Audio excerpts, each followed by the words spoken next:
ZOOM TV24. Ubundi ubona biba byoroshye ko umuhungu ukirangiza kaminuza yabana n'umukobwa bagashyingirwa. Bafite ubushobozi babana. Ubushobozi ni mu mitima yanyu, mu mitwe yanyu. Nkiyo mu mitwe yanyu niba muri prepare ari umuhungu ari umukobwa. Mubane. Ariko niba hatangiye kuzamo ngo umukobwa agashyira pressure ku muhungu ngo nudakora ibi nibi ngiye kwigendera. Se ntekereza ko rwari urukundo haba harimo ikindi kibazo.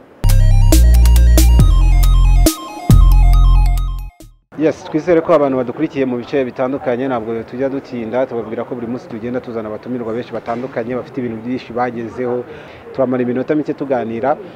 N'umwanditsi n'umunyamakuru, burya abanyamakuru mwandika ntago muba muzwi ntago muba muzwi, ariko n'umunyamakuru w'igihe.com kugeza ubu wahinduye izina. Ndavuga ko wahinduye izina kuko uri umunyamakuru ukaba n'umwanditsi. Ferdinand wenda turamenyeranye ariko ubusanzwe uratangira utwibwira hanyuma tunihute tubwire kumenyera nk'umunyamakuru ufite n'igitabo. Igitabo nabibonye mu bitangazamakuru ko ari icyawe wanditse, uranatubwira hanyuma ibikubiye muri icyo gitabo kwandika byavuye he? Murakoze cyane. Nkuko bivuze koko ndi umunyamakuru, nsanzwe n'umunyamakuru, mazemo imyaka 6 nandika. Nakoreye ibinyamakuru byandika kuri internet gusa.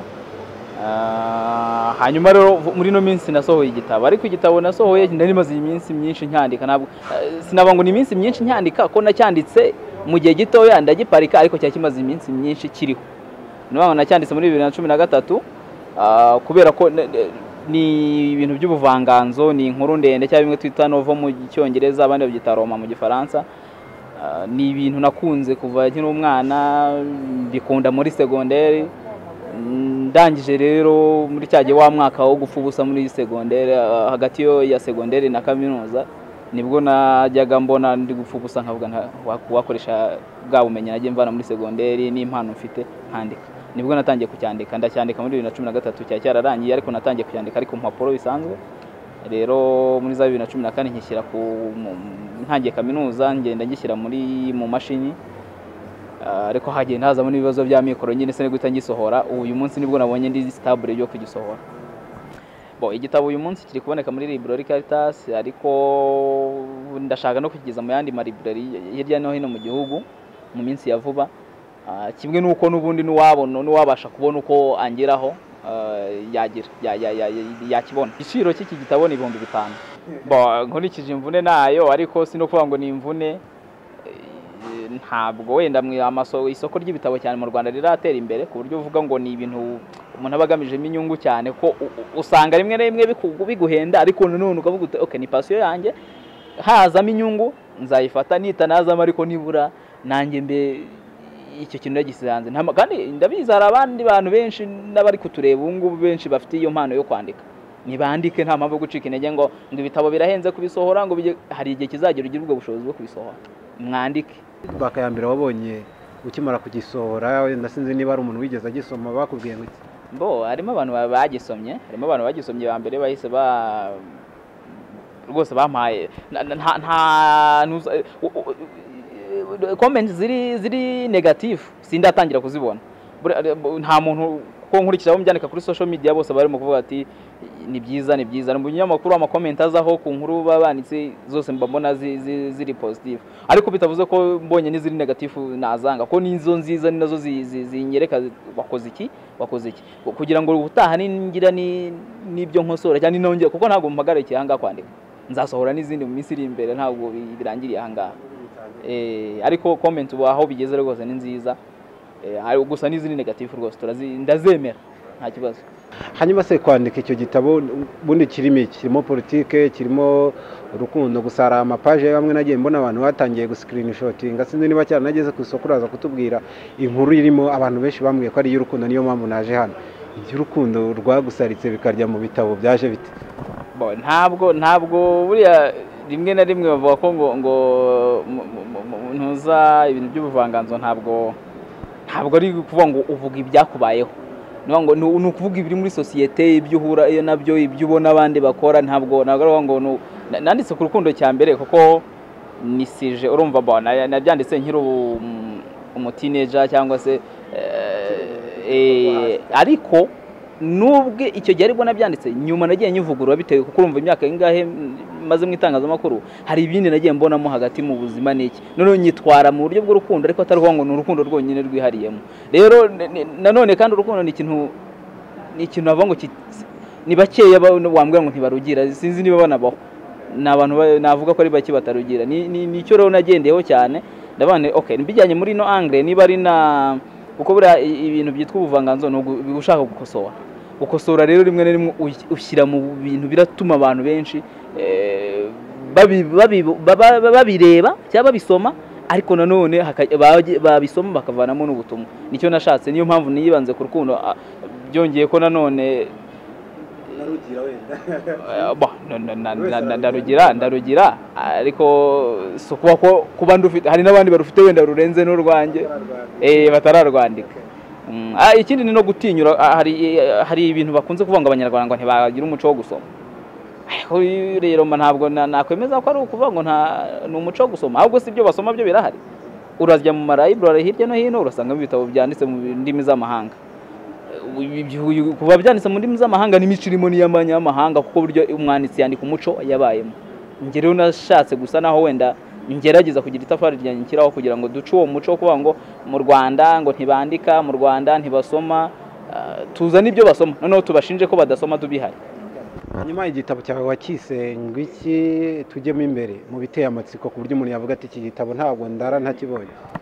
Igitabo cyanjye cyitwa Undi Munsi.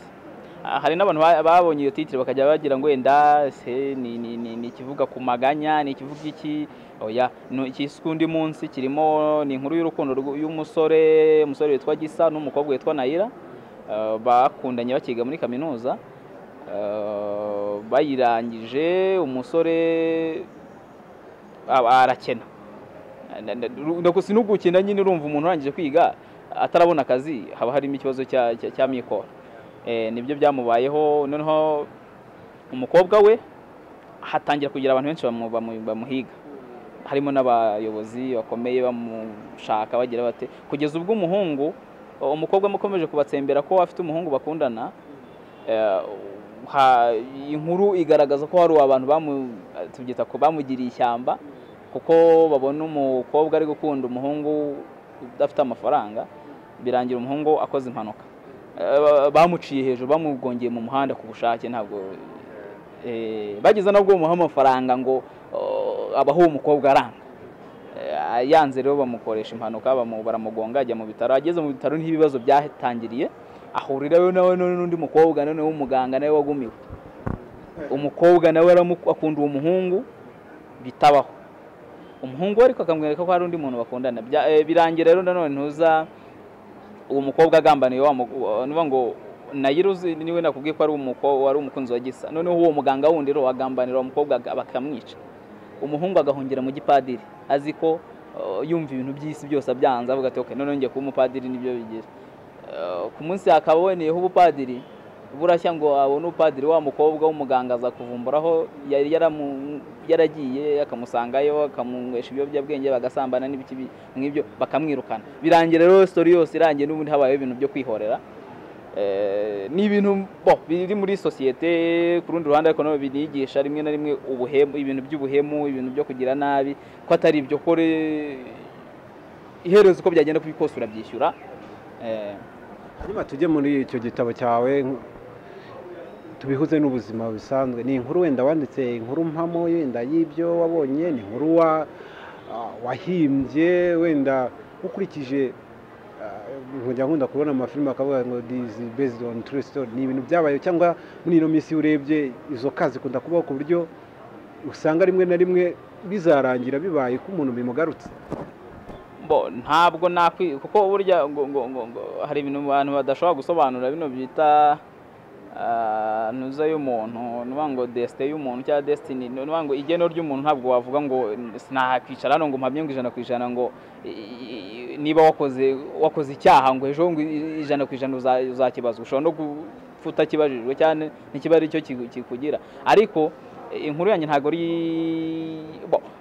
navuga ngo ntago ubundi nova kenshi ntago biragoye ngo zose zibe zishingiye kuri true story ntabwo ari inkuru y'impamo ariko urumva burya iyo uri kugira inspiration hari ibyiza kuko ya memoire yawe yabitse ko hari aho byagiye biba wenda ntibibe ari bimwe ibyo nashyizemo ntibibe ari ibyo byambayeho bikabyarabaye kuri mugenzi wanjye cyangwa se akaba ari ibyo mbona cyangwa se ibyo natekereje mbona bishobora gukosora societe. Rero ni uruvangitirane rw'inkuru nabo ngo ni inkuru mpimbana ariko ishingiye ku bintu biba muri societe, ibintu biba mu buzima busanzwe.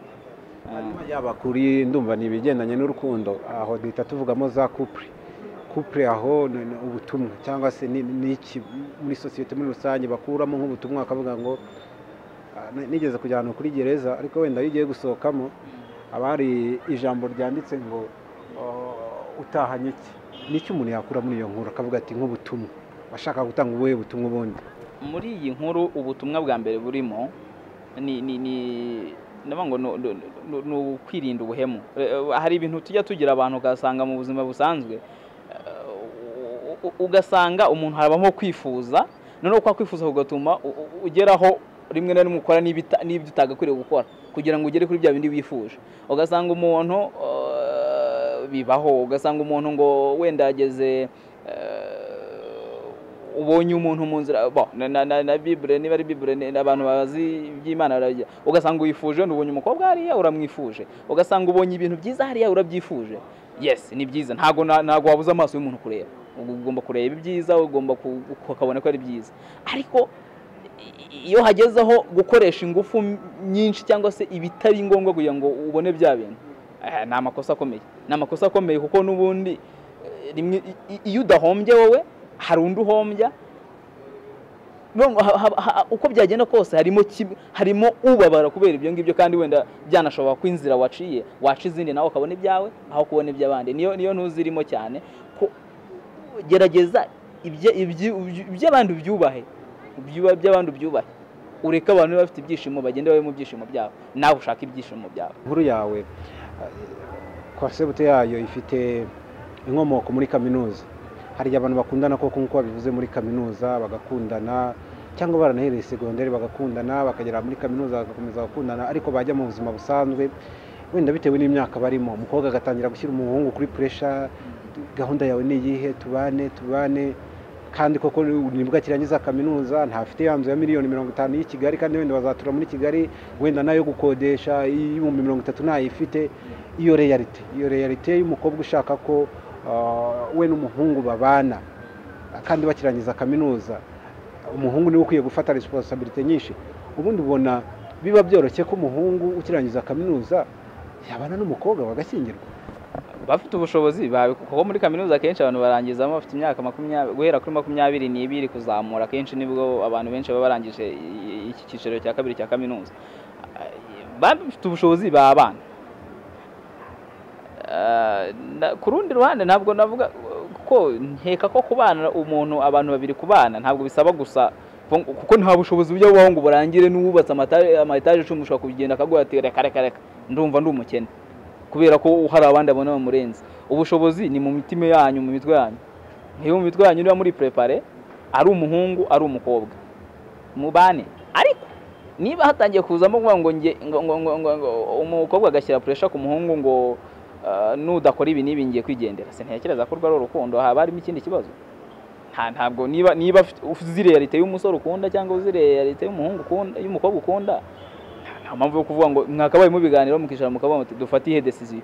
Niba mubona decision ari ukubana ako kanya mubikore nta kibazo, ariko hatabayemo none ikibazo kibamo nuko mujya ugasanga umuntu nyine nibwo kirangiza ariko agiye kwipasa muremure, ugasanga nta mafaranga mufite mugiye gukora ubukwe bwa miliyoni 5, mugiye gufata credit muri banki niyo yagize cyangwa mutangiye kugondoza abashuti banyu ngo mudutwerere ntago ari byo. Niba mufite iyo ntuza wa mugani leta yarabyoroheje, mugende mujye ku murenge ni 2500.